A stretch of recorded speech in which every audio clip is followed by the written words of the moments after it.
pâtissiers, c'est Christelle, on est sur Il était une fois la pâtisserie et aujourd'hui je vous propose une recette de gâteau Rubik's Cube. Donc c'est une recette à la façon de Cédric Grolet, mais ce n'est pas une recette de Cédric Grolet. Moi j'ai essayé de faire quelque chose de plus simple possible, même si ça reste un entremets. Donc même pendant la recette, je vais vous expliquer comment se faire encore plus simple si jamais cette recette-là vous paraît un petit peu trop compliquée. Pour cette recette, j'ai utilisé ce moule de Pix Cake, donc avec des petits cubes. Vous avez 25 petits cubes, donc c'est exactement le nombre de cubes dont on a besoin pour cette recette. Mais après, vous pouvez imaginer plein d'autres choses avec ce moule. Il va aussi bien au four qu'au congélateur.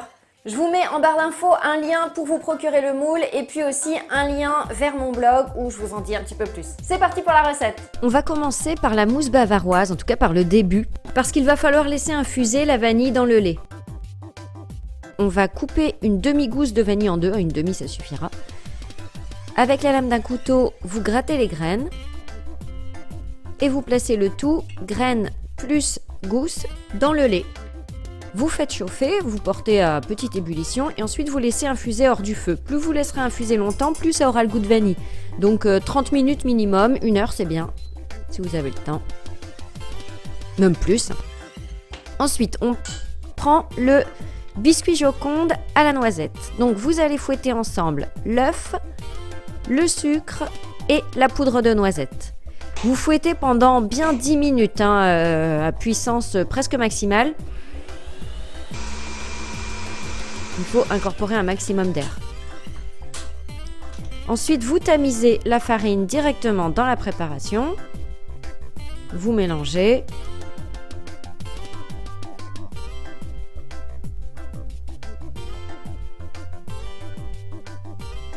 Vous fouettez les blancs en neige en incorporant le sucre petit à petit. Je vous mets tous les ingrédients et le matériel en barre d'infos.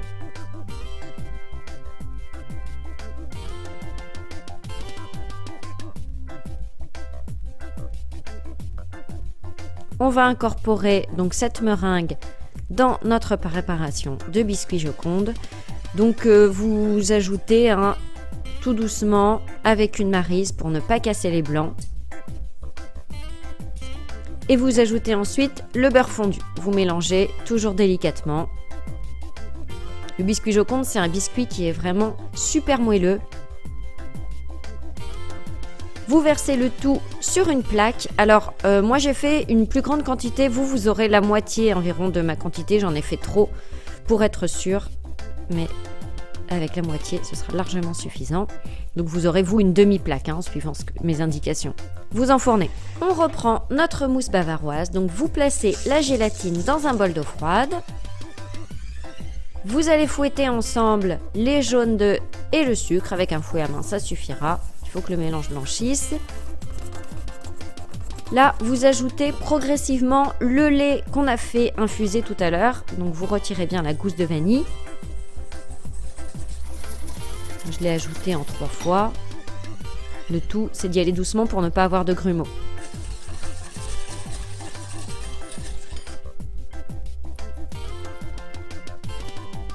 Vous reversez ensuite le tout dans la casserole.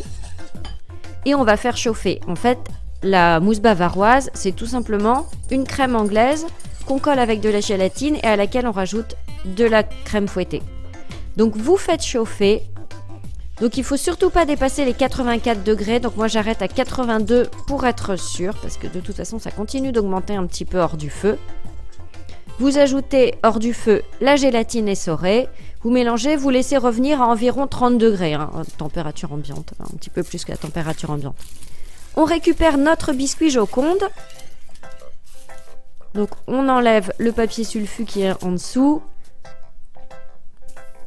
Sinon ce sera compliqué après de le décoller. Et là on va couper des petits carrés, des petits carrés donc de pâte. Donc je les ai fait un tout petit peu plus petits que mon moule Pix Cake. Donc le moule c'est des cubes de 3 cm de côté. Donc là j'ai fait 2,7 cm à peu près. Donc on coupe 25 cubes. Moi j'en ai fait un peu plus parce que je ne sais pas compter. Et on réserve. On va maintenant fouetter Donc la crème de la mousse bavaroise, puisque ça y est, elle est bien revenue à 30 degrés.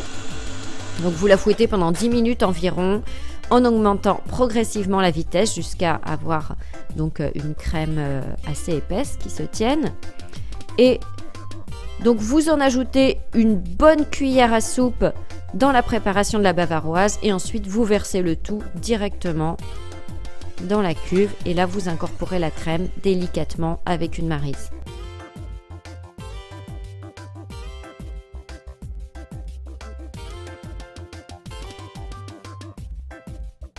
On passe au sirop d'imbibage, donc qui va nous servir à imbiber le biscuit Joconde. Donc tout simplement, vous faites chauffer ensemble de l'eau, du jus de citron et du sucre. Vous portez à ébullition pendant 3 minutes environ. Puis vous réservez. On passe au montage. Donc là, j'ai rempli à moitié de mousse bavaroise chacun de mes petits cubes. J'ai ensuite rempli avec une poche à douille, j'ai fait des petits inserts, donc moitié au praliné, moitié au lemon curd. Je vous mets mes 2 recettes en barre d'infos. Sinon, vous pouvez prendre du tout fait. Vous recouvrez ensuite de nouveau avec la mousse bavaroise, puis avec les petits carrés de biscuits Joconde. Et enfin, on imbibe avec le sirop d'imbibage. On referme le tout. Donc avec le couvercle. Et ensuite, moi, j'ai planté des petits cure-dents parce que une fois congelés, ce serait difficile de planter les cure-dents à l'intérieur, donc j'ai préféré les mettre avant. Et vous mettez au congèle toute la nuit. On passe au glaçage miroir, donc vous placez la gélatine dans un bol d'eau froide, vous faites chauffer ensemble l'eau, le sucre et le glucose. Donc tout ça, c'est toujours la veille pour l'instant.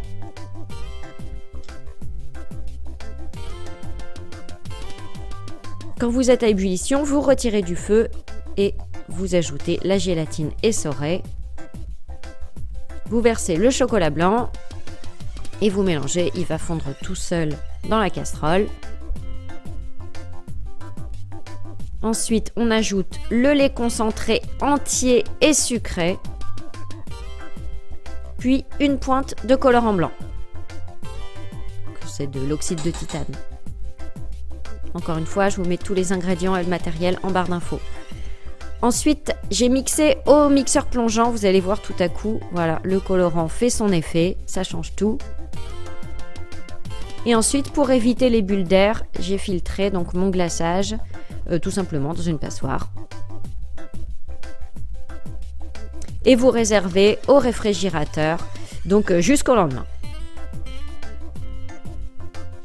Le lendemain, on va préparer notre glaçage façon rocher. Donc tout simplement, vous mélangez ensemble le chocolat au lait fondu, l'huile, j'ai pris de l'huile de pépins de raisin parce qu'elle n'a pas de goût, mais vous pouvez prendre n'importe quelle huile végétale, et le pralin. Donc vous mélangez et il faut que le mélange soit, on va dire, entre 35 et 40 degrés. C'est l'idéal. Vous récupérez vos petits cubes du congélateur, vous enlevez le couvercle. Donc le couvercle va nous permettre vraiment d'avoir des cubes parfaits. On démoule. Donc le démoulage est facile, pas de problème. Et vous trempez, alors moi j'ai trempé 9 cubes dans mon glaçage rocher. Donc j'ai fait une petite installation maison pour les faire sécher. Vous voyez, j'ai posé une grille entre 2 boîtes de conserve. C'est système D, mais ça marche bien. Vous verrez, ça sèche très très vite, le glaçage va durcir très très vite. Le temps de les faire, ce sera déjà fini. Et vous les placez sur les petits supports. Mes petits supports viennent aussi de chez Pixcake. Je vous mets les références en barre d'infos. Ensuite, avec un spray or, j'ai recouvert 5 petits cubes. Toujours avec ma technique d'une grille posée entre 2 boîtes de conserve. Avec un spray velours blanc, j'ai recouvert de nouveau 5 autres cubes. À chaque fois, on les dépose au fur et à mesure sur le petit support. Et puis, mes 5 derniers cubes, je les ai trempés dans le glaçage miroir. Alors, je vous conseille de ne pas les tremper entièrement. Ne mettez pas le dessous, sinon ça va coller partout, ça va être l'enfer. Et on les dépose sur les petits supports en laissant donc sur 2 supports, vous laissez un espace vide au milieu Le milieu, moi je l'ai rempli en fait. J'ai repris mon moule avec les cubes et j'ai pris le reste de glaçage rocher que j'avais en trop. Je l'ai fait durcir au congélateur en remplissant bien pour que ça dépasse un petit peu. Il faut que ce soit plus haut que mes autres cubes pour pouvoir déposer voilà, les supports les uns sur les autres. Parce que sinon, en fait, le support, c'est pour éviter que les supports touchent mes gâteaux, touchent les différents étages. Et voyez, on arrive même à faire tourner. Il faut faire attention, hein. Franchement, j'avais peur de tout faire tomber, mais ça marche, ça marche. Alors évidemment, on met les cubes les moins jolis en dessous, les plus jolis au-dessus. Vous trichez autant que vous pouvez pour que ce soit le plus joli possible. Si la recette vous plaît, je compte sur vous pour mettre le max de pouces bleus, vous abonner à la chaîne et bien cliquer sur la petite clochette pour recevoir toutes les notifications. Merci!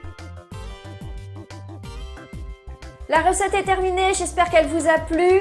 Le moule, je vous remontre la boîte, c'est celle-ci. Je vous mets toutes les références en barre d'infos. Avec, vous pouvez faire plein de choses aussi beaucoup plus simples. Donc par exemple des gâteaux un petit peu en forme de pulse. Il y a vraiment plein de choses dans la boutique. Je vous invite à y aller. Et nous, on se retrouve mercredi 15h pour une prochaine recette. Ciao! Et n'oublie pas de t'abonner en cliquant sur ma tête.